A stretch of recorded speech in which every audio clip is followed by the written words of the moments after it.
بقسنطينة بعد عملية اختطاف درامية دامت لأكثر من أسبوعين. كيف اختطف ليث وكيف عاد إلى أهله؟ الظروف والملابسات لهذه القضية يوجزها لنا فيصل قنفوذ في هذا التقرير. الاسم ليث، اللقب كاوا، من مواليد 19 ماي 2014 بقسنطينة.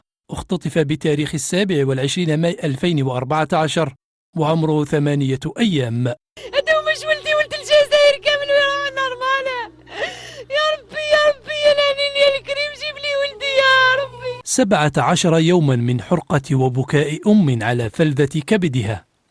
ليث يعود إلى حضن والديه لتطوى بذلك صفحة جريمة اهتز لها الرأي العام وأثارت جدلا كبيرا في الساحة الوطنية. الله عز وجل استجاب الدعاء تاع كل الأمة الإسلامية، الحمد لله. الحمد لله طفلنا راه فيه أحسن من اللي قبل. فرحت أنا وفرحوا أمهات الجزائر كامل، مش حاسبين باللي هذا ليث وبني غير أنا، وليث هذا ابن الجزائر كامل. نبأ العثور على الرضيع ليث استقبله القسنطينيون على وقع طلقات البارود. كيف لا، وهو الذي غذت شائعات العثور عليه حديث الناس وصفحات المواقع الاجتماعية على مدار أسابيع. الحمد لله فرحانين به، واقفين عليه. من بنتي اليوم وجهها الصبح راكح، نزل حتى فيها الدم منور كما تقول انت.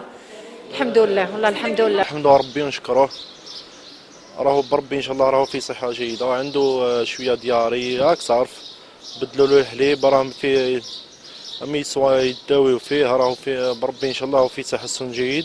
فك شفرة اختطاف رضيع عمره بضعة أيام جاءت بعد تمديد الاختصاص للأمن الوطني إلى ولاية سكيدة، والجانية امرأة عاقر مطلقة ومتزوجة حديثا نسجت خيوط جريمتها بمعية زوجها. تفاصيل القضية ستكشفها التحريات والتحقيقات التي من شأنها إماطة اللثام عن جريمة اختطاف الملائكة في قسنطينة.